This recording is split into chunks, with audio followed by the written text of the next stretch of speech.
Hello મિત્રો, good morning. આપણે previous લેક્ચર્સમાં જોયું હતું Gauss elimination method, Gauss Jordan method, Jacobi method of iteration, Gauss method વગેરે વગેરે. બરાબર. આ લેક્ચરમાં આપણે જોવાની છે મેથડ ઓફ ફેક્ટરાઇઝેશન ઓર ટ્રાયંગ્યુલરાઇઝેશન. બરાબર છે. આ બધી જ મેથડ શેના માટે ઉપયોગ થાય છે? તો કે જે ઇક્વેશન છે, આપણે ઇક્વેશન દીધા હોય લિનિયર ઇક્વેશન, એને સોલ્વ કરવા માટેની મેથડો છે અલગ અલગ. હવે આજના લેક્ચરની વાત કરીએ તો જે આપણે જોવાનું છે મેથડ ઓફ ફેક્ટરાઇઝેશન, અને એને બીજા નામે ઓળખાય છે ટ્રાયંગ્યુલરાઇઝેશન. બરાબર છે. Consider the following system of equation. ધારો કે આપણી પાસે 3 ઇક્વેશન છે.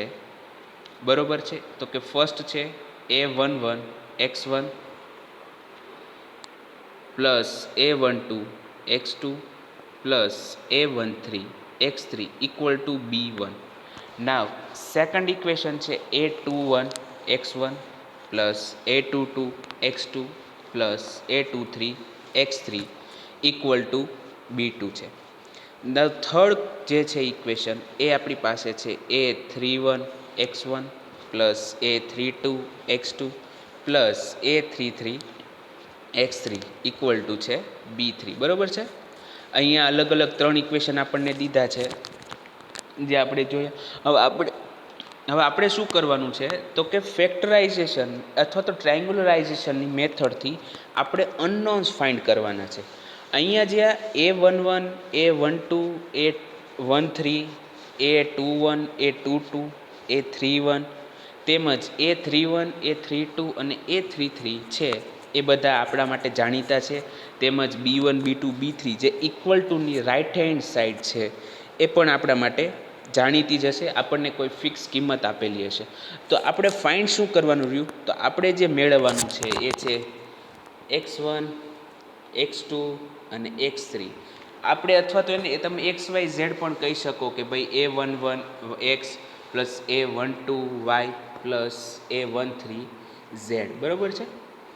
હવે આપણે જાણીએ છીએ કે ઇક્વેશન જે આપણને દીધા હોય લિનિયર ઇક્વેશન, એને આપણે મેટ્રિક્સ ફોર્મમાં દર્શાવી શકીએ છીએ. એ કઈ રીતના છે? તો મેટ્રિક્સ ફોર્મ છે ax ઇક્વલ ટુ b છે. બરાબર છે. જ્યાં એ શું છે? એ આપણને હોય છે જે કોએફિશિયન્ટ મેટ્રિક્સ, મતલબ કે જે x1 x2 અને x3ના જે કોએફિશિયન્ટ છે a11 a12 a13 a21 a22 a23 અને a31 a32 ને a33, એનાથી જે મેટ્રિક્સ બને છે એને કહેવાય કોએફિશિયન્ટ મેટ્રિક્સ, અને એને એ વડે દર્શાવવામાં આવે છે. બરાબર છે. હવે એક્સ જે છે કેપિટલ એક્સ, જે મેટ્રિક્સ ફોર્મમાં ax ઇક્વલ ટુ બીમાં જે કેપિટલ એક્સ છે એ આપણા અનનોન્સ દ્વારા બનતો મેટ્રિક્સ છે, મતલબ કે x1 x2 અને x3 કોલમ વાઇઝ. બરાબર છે. અને જે થર્ડ છે ax ઇક્વલ ટુ બી, તો રાઇટ હેન્ડ સાઈડમાં ઇક્વલ ટુની રાઇટ હેન્ડ સાઈડમાં જે કોન્સ્ટન્ટ ટર્મ છે બધી b1 b2 અને b3, એને કોલમ ફોર્મમાં દર્શાવવામાં જે આવે અને મેટ્રિક્સ ફોર્મ બને એને કહેવાય છે બી. હવે આગળ વધીએ તો શું છે તો કે in this method V use the fact that the square matrix A can be factorized into the form L into U. હવે આમાં આપણે શું કીધું છે તો કે આ મેથડની અંદર આપણે કયા નિયમ, ટૂંકમાં તો શેનો ઉપયોગ કરશું? તો કે આપણે જાણીએ છીએ કે સ્ક્વેર મેટ્રિક્સ હોય, મતલબ કે જે મેટ્રિક્સનું પરિમાણ n ક્રોસ n હોય તેને ફેક્ટરાઇઝડ કરી શકાય, મતલબ કે એને બે અલગ અલગ ટર્મ વડે દર્શાવી શકાય, એના મલ્ટિપ્લિકેશન વડે. જેમ કે આપણે જાણીએ છીએ કે એક્સ સ્ક્વેર હોય એક્સ સ્ક્વેર, બરાબર, તો આપણે એને લખી શકીએ એક્સ ઇન્ટુ એક્સ. અથવા તો આપણે જાણીએ કે ભાઈ x square minus 2x plus 1 છે, તો આપણે એને લખી શકીએ x minus 1 into x minus 1. આ તો x square minus 2x plus 1 equal to x square x minus 1 into x minus 1 જે છે એ લખવાને શું કહેવાય છે? ફેક્ટરાઇઝેશન કહેવાય. મતલબ કે એક આપણને વિસ્તૃત દીધું છે, એને આપણે અલગ અલગ ભાગમાં એના મલ્ટિપ્લિકેશન વડે દર્શાવી શકીએ. તો અહીંયા પણ એવું છે કે જે સ્ક્વેર મેટ્રિક્સ એ છે એને આપણે દર્શાવશું LU ફોર્મમાં, કે જ્યાં L શું છે તો કે unit lower triangular matrix. Unit lower triangular matrix મતલબ કે ધારો કે એલ જે છે એલ આપણી પાસે કેવો હશે, આ એલ છે તો એલનો આવી રીતના બનશે આપણો મેટ્રિક્સ છે. અને શું કીધું છે, L equal to unit lower triangular matrix, મતલબ કે અહીંયા 1, અહીંયા આપણી પાસે બનશે એલ 2 1, અહીંયા એલ 3 1. હવે યુનિટ કીધો છે અને લોઅર કીધો છે, તો જે સેકન્ડ છે અહીંયા એ 0 આવશે, અહીંયા પણ 0 આવશે, અહીંયા 1 આવશે અને અહીંયા આવશે એલ 3 2. હવે અહીંયા 0 આવશે અને અહીંયા આવશે 1. બરાબર છે. આ રીતના જે મેટ્રિક્સ બને છે તો એને શું કહેવાય છે, તો કે લોઅર મતલબ કે જુઓ એના નીચેના જે મેઇન ડાયાગોનલ છે 1 1 1, એની નીચેના બધા એલિમેન્ટ આપણને મળે છે, અહીંયા જો બધા એલિમેન્ટ મળી ગયા, પણ એની ઉપરના મળતા નથી, એનો મતલબ કે લોઅર થયો. પછી તો કે યુનિટ મતલબ કે મેઇન ડાયાગોનલના બધા જ એલિમેન્ટની કિંમત શું છે, તો કે 1 છે, મતલબ કે યુનિટ. તો શું કીધું, તો કે L is a unit lower triangular matrix and U an upper triangular matrix. તો યુ શું બને છે, તો કે ધારો કે આ યુ હોય, આ યુ છે આપણો કોઈ મેટ્રિક્સ છે આવી રીતના, તો આ યુ શું બનશે, તો કે અપર ટ્રાયંગ્યુલર મેટ્રિક્સ. યુનિટ નથી કીધું, તો આનો મતલબ શું થશે, તો કે અહીંયા તો કે યુ 1 1, અહીંયા તો કે યુ 1 2, અહીંયા તો કે યુ 1 3. હવે અહીંયા 0 આવશે, અહીંયા યુ 2 2, અહીંયા યુ 3 3, અહીંયા યુ 2 3 અને અહીંયા 0. જુઓ શું બન્યું છે, તો કે જે મેઇન ડાયાગોનલ છે, એની ઉપરની બધી જ કિંમતો આપણને મળે છે, જ્યારે એનાથી નીચેની બધી જ કિંમતો અથવા તો જે મેટ્રિક્સની અંદર એલિમેન્ટ છે એ 0 થઈ ગયા. તો આને કીધું આપણે યુને શું કીધો છે, an upper triangular matrix if all the minors of A are non singular. બરાબર છે. હવે આપણે શું કીધું છે કે જે સ્ક્વેર મેટ્રિક્સ એ છે એને એલયુ ફોર્મમાં દર્શાવી શકાય. મતલબ કે શું થયું, તો કે A equal to L into U થશે. બરાબર છે, કે જ્યાં એલ આપણે જે રીતના લીધો એ રીતના 1 0 0, એલ 2 1 1 0, એલ 3 1, એલ 3 2 અને 1. અને જ્યાં યુ શું થશે, 1 you 1 1, you 1 2, you 1 3, 0 you 2 2, you 2 3, 0 0 you 3 3. બરાબર છે. હવે આગળ વધીએ તો આપણે શું લીધું હતું કે મેટ્રિક્સ ફોર્મમાં આપણા જે ઇક્વેશન છે લિનિયર ઇક્વેશન, એને આપણે કઈ રીત મેથડમાં દર્શાવ્યા હતા, તો કે એ એક્સ ઇક્વલ ટુ બી. હવે આપણે ઇક્વેશન 4માં શું લીધું છે, તો કે એ ઇક્વલ ટુ એલયુ લીધા છે, તો હું આ એના બદલે એલયુ મૂકી દઉં તો શું મળશે આપણને, તો જો ઇક્વેશન મળ્યું આપણને એલયુ એક્સ ઇક્વલ ટુ બી. બરાબર છે, LU x equal to B. હવે ધારો કે આ જે યુએક્સ છે આપણો યુએક્સ, આ યુએક્સ બરાબર હું વાય લઈ લઉં, ધારી લઉં કે એ વાય છે અને ઇક્વલ ટુ સામે આપણે L U X equal to B છે, તો મને શું મળશે, તો કે L into Y equal to B છે. જ્યાં વાય બરાબર શું છે ખબર છે, વાય બરાબર આપણી આગળ મેટ્રિક્સ છે, કેવો કોલમ મેટ્રિક્સ છે અને એના એલિમેન્ટ y1 y2 અને y3 મળશે. બરાબર છે. હવે આગળ વધીએ તો આપણને શું મળ્યું, that is equation 3 implies L Y equal to B. મતલબ કે એલનો વાય સાથે ગુણાકાર કરો તો બી આવી જાય. તો equation 3 implies L Y equal to B. હવે એને ઇક્વેશન નંબર 5 કહી દો. ધેટ ઇઝ કે 1 0 0 મેટ્રિક્સ ફોર્મમાં 1 0 0, L21 1 0, L31 L32 1 0 ઇન્ટુ જો કોલમ શ્રેણી કોલમ મેટ્રિક્સ કરું y1 y2 y3 તો બરાબર શું આવશે, b1 b2 b3. હવે આપણે આજ b1 b2 b3 પણ જાણીતા છે, આ બધા L21 L31 અને L32 પણ આપણે આગળ મેળવશું અને y1 y2 આપણે ગોતશું. બરાબર છે. તો શું થશે, તો કે ફર્સ્ટ જોઈએ તો કે મલ્ટીપ્લાય કરીએ તો કે ફર્સ્ટ રોનો આ કોલમ સાથે મલ્ટીપ્લાય કરો તો શું મળે, 1 ઇન્ટુ y1 બરાબર y1 આવશે. હવે 0 ઇન્ટુ y2 બરાબર 0 ને 0 ઇન્ટુ y3 બરાબર 0, તો y1 ઇક્વલ ટુ b1 આવ્યું. બરાબર છે. તો y1ની કિંમત આપણને મળી ગઈ. હવે આગળ જોઈએ તો કે L21 છે સેકન્ડ રોનું મલ્ટિપ્લિકેશન કરીએ કોલમ સાથે. કઈ કોલમ? તો કે આ કોલમ મેટ્રિક્સ સાથે. તો શું મળશે? તો L21 ઇન્ટુ Y1 પ્લસ આ 1 ઇન્ટુ Y2 એટલે Y2 ઇક્વલ ટુ B2 મળશે, કેમ કે 0 ઇન્ટુ B3 બરાબર 0 થઈ જશે. તો એની વાત કરીએ તો L2 into L21 into Y1 plus Y2 equal to B2 છે. સિમિલરલી જે થર્ડ આપણને મળશે તો શું મળશે? L31 into Y1 plus L32 into Y2 plus 1 into Y3 equal to B3 છે. બરાબર છે. હવે આને આપણે સોલ્વ કરશું ને તો આપણને શું મળશે? તો કે Y1 તો આપણને ઓલરેડી મળી ચૂકેલા છે. Y1 ઓલરેડી મળી ચૂકેલા છે. તો બાકીના જે બધા જ ઇક્વેશનને સોલ્વ કરશું ને તો આપણને શું મળશે? Y2ની કિંમત મળશે અને Y3ની કિંમત મળશે. બરાબર છે.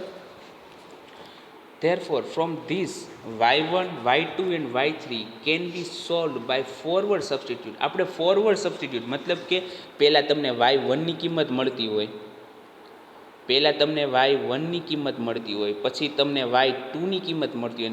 y3ની કિંમત મળતી હોય કોઈ પણ સબસ્ટિટ્યુશન કરીને પછી, તો એને કહેવાશે ફોરવર્ડ સબસ્ટિટ્યુટ. જ્યારે એનાથી ઉલટું થાય, મતલબ કે તમને પહેલાં y3ની કિંમત મળે, પછી y2ની કિંમત મળે અને પછી y1ની કિંમત મળે, તો એને કહેવાશે બેકવર્ડ સબસ્ટિટ્યુટ. અહીંયા આપણે ફોરવર્ડ સબસ્ટિટ્યુટ યુઝ થયું છે. બરાબર છે. હવે આગળ વાત કરીએ કે નાવ ફ્રોમ ઇક્વેશન 4. હવે ઇક્વેશન 4 આપણી પાસે શું છે? ux ઇક્વલ ટુ y છે. તો ux ઇક્વલ ટુ y કરીએ તો શું મળે? તો કે u11 u12 u13 0 u22 u23 0 0 u33 અને column matrix x1 x2 x3 બરાબર y1 y2 અને y3. હવે આપણે y1 y2 અને y3ની કિંમત જાણીતી છે. આપણા માટે આ જે મેટ્રિક્સ આખો છે એની કિંમત પણ જાણીતી જ હશે, u11ની u12ની. એ મેથડ હજી આપણે આગળ આવશે. બરાબર કે એ કઈ રીતના આપણે આ બધી એલ અને યુની જે મેટ્રિક્સ છે એ ફોર્મ થશે, મતલબ કે બનશે. તો આના પરથી શું થશે? તો મલ્ટીપ્લાય કરીએ તો કે ફર્સ્ટ રો કોલમ સાથે મલ્ટીપ્લાય કરો તો શું મળે? u11 x1 plus u12 x2 plus u13 x3 equal to તો કે y1. હવે સેકન્ડમાં શું થતું? તો 0 ઇન્ટુ x1 છે તો 0 થઈ ગયું, તો plus u22 x2 plus u23 x3 equal to y2 મળશે. નાવ હવે થર્ડ ઇક્વેશન શું બનશે? તો કે 0 ઇન્ટુ x1 0 થઈ ગયા છે, 0 ઇન્ટુ x2 0 થઈ ગયા છે અને u33 into x3 equal to y3 છે. હવે આપણે જે u33 into x3 equal to y3 છે એમાં u33ની કિંમત જાણીતી છે અને y3ની કિંમત જાણીતી હશે. બરાબર, કેમ કે yની કિંમત આપણે આગળ મેળવી ચૂક્યા છીએ, જ્યારે u33ની એ બધી કિંમત આપણે આગળ મેળવશું. કઈ રીતના મળે છે? બરાબર, આ પહેલાં આપણી મેથડ છે ફેક્ટરાઇઝેશનની. તો એના પરથી શું થશે? તો કે x3ની કિંમત તમને મળશે, x3ની કિંમત મળશે. હવે એ x3ની કિંમત તમે આ ઇક્વેશનમાં સેકન્ડમાં મૂકશો તો તમને શું મળશે? તો કે u22 જાણીતા છે, u23 જાણીતા છે, x3 તમે મેળવશો અને y2ની કિંમત જાણીતી છે, તો તમે x2ની કિંમત મેળવી શકો. બરાબર છે. તો એના પરથી x2ની કિંમત મળશે અને જ્યારે x2 અને x3ની કિંમત મળી ગયેલી છે ત્યારે તમને x1ની કિંમત મળશે. ક્લિયર છે અહીંયા સુધીની વાત? બરાબર છે. તો આને શું કીધું? તો કે તમને શું મળ્યું? તો કે પહેલાં x3 મળ્યા, પછી x2 મળ્યા અને પછી x1 મળ્યા. મતલબ કે બેકમાં ગયા, મતલબ કે આને કહેવાય છે બેક સબસ્ટિટ્યુશન. બરાબર છે. Now L and u can be find. LU equal to A છે. હવે આપણે શું કીધું હતું કે જે સ્ક્વેર મેટ્રિક્સ એ છે એને કયા ફોર્મમાં દર્શાવી શકાય? તો કે એ ઇક્વલ ટુ LU. હવે એ મેટ્રિક્સ આપણો જે છે એ કોફિશિયન્ટ મેટ્રિક્સ છે અને એ આપણને ઓલરેડી મળી ચૂકેલો છે. બરાબર છે. એ જે છે આપણો કોફિશિયન્ટ મેટ્રિક્સ છે અને એ આપણને ઓલરેડી મળી ચૂકેલો છે. તો આપણે શું કરશું? તો કે એલ જે છે એલ આપણે શું લીધા હતા? તો કે યુનિટ લોઅર ટ્રાયંગ્યુલર મેટ્રિક્સ, મતલબ કે એનો જે ડાયાગોનલ મેઇન ડાયાગોનલ છે ત્યાં 1 1 1 આવશે.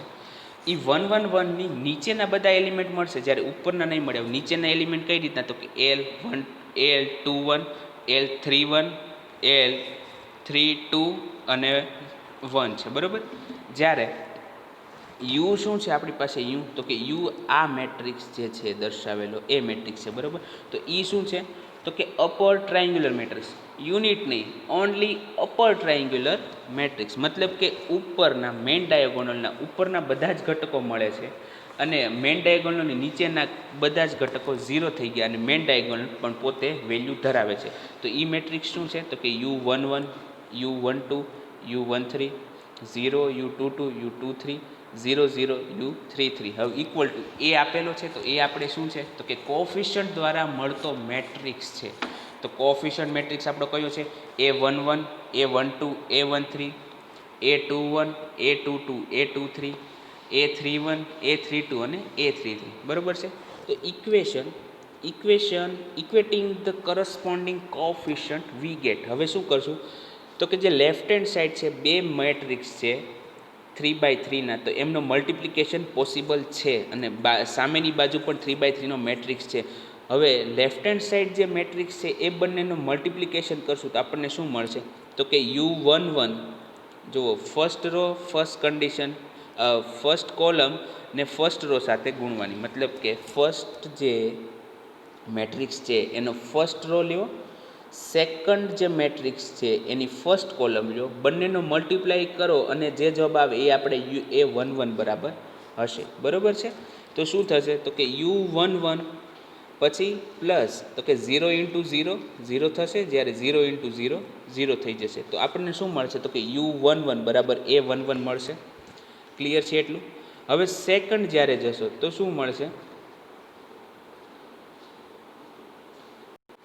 હવે ફરીથી જ્યારે આપણે ફર્સ્ટ રો છે, આ ફર્સ્ટ રો 1 0 1 0 0 ને આપણે U12 U22 અને 0 કોલમ સાથે મલ્ટીપ્લાય કરીએ તો આપણને કયો એલિમેન્ટ મળશે, તો કે A12 મળશે, બરાબર છે.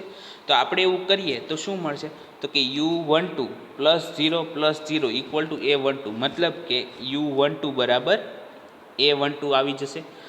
તેવી જ રીતે જે આપણો થર્ડ કોલમને આપણે ફર્સ્ટ રો સાથે મલ્ટીપ્લાય કરીએ તો શું મળશે, તો કે U13 ઇક્વલ ટુ A13, બરાબર છે. હવે નેક્સ્ટ આગળ વાત કરીએ તો શું થશે, તો કે L21 into U11, L21 into U11 equal to A21 છે. હવે આપણે ઓલરેડી U11 ફાઇન્ડ કરેલા છે અહીંયા, તો એ કિંમત આની અંદર મૂકો. A21 આપણા માટે જાણીતી છે, તો એના પરથી L21 બરાબર શું થશે, તો કે A21 અપોન U11 થશે. હવે સિમિલરલી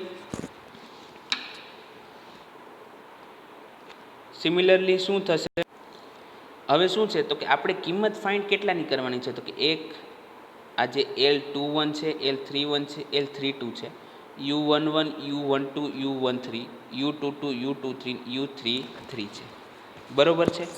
તો આપણે શું કરીએ, હવે આપણને L21 મળી ચૂક્યા છે. કઈ રીતે, તો કે આ જે સેકન્ડ રો છે એને ફર્સ્ટ કોલમ સાથે મલ્ટીપ્લાય કરો તો આપણને જવાબ મળી જશે. હવે આપણે શું કરશું, કે આપણી જે થર્ડ રો છે એને આપણે ફર્સ્ટ કોલમ સાથે મલ્ટીપ્લાય કરશું. થર્ડ રો છે ફર્સ્ટ કોલમ છે, તો આપણને શું મળશે, તો કે થર્ડ રો ફર્સ્ટ કોલમનો એલિમેન્ટ મળશે, બરાબર છે. તો A31 મતલબ કે L31 into U11 equal to A31 મળશે. હવે U11 જાણીતા છે, તો એના પરથી શું થશે, આપણને L31 મળી જશે. તો L31 બરાબર L31 equal to A31 upon A11 છે. હવે એવી જ રીતના તમે આગળ વધશો તો જ્યારે મલ્ટીપ્લાઇડ બધો પૂરો થશો, મતલબ કે L21 U12 plus U22 equal to A22 મળશે તમને. તો L21 આપણા માટે જાણીતા છે, U12 આપણા માટે જાણીતા છે, તો U2 ફાઇન્ડ કરવાના છે. A22 આપણા માટે જાણીતા છે, તો શું થશે, U22 equal to A11 into A22 minus A22 1 upon A11 into A11 A22 minus A21 A12, બરાબર છે. સિમિલરલી જ્યારે L21 U13 પ્લસ U23 થશે તો તો તેના પરથી આપણને U23ની કિંમત મળશે અને એ શું થશે U23 equal to 1/A11 A11 A23 minus A21 A13 બરાબર છે. અને એ જ રીતે આપણે L32 U33ની કિંમત ફાઇન્ડ કરશું. આ રીતે આપણને L અને U મળશે બરાબર છે. હવે અહીંયા તમારે L અને Uના જે આ ઇક્વેશન આપણને મળે છે અલગ અલગ, આ જે ઇક્વેશન છે બરાબર છે, એ તમારે યાદ રાખવાની જરૂર નથી. કેમ કે જ્યારે તમે મેટ્રિક્સ ફોર્મ કરશો, A ઇક્વલ ટુ LU કરશો, એનો મલ્ટીપ્લાય કરશો અને એમાંથી તમારે ઓટોમેટિક તમે કિંમત મૂકતા જશો તો વારાફરતી તમને બધી જ કિંમતો મળતી જશે. જ્યારે તમારે કોઈ પણ પ્રકારના સૂત્ર યાદ રાખવાની જરૂર નથી, કેમ કે એ તમારે MCQમાં તો પૂછાવાના નથી બરાબર છે. તો અહીંયા આપણે જોઈ મેથડ ઓફ ફેક્ટરાઇઝેશન ઓર અથવા તો એને બીજું નામ શું કહેવામાં આવે છે, ટ્રાયંગ્યુલરાઇઝેશન બરાબર છે. તો અહીંયા આપણે મેથડ પૂરી કરીએ છીએ અને આના એક્ઝામ્પલ આપણે હવે નેક્સ્ટ લેક્ચરમાં જોશું.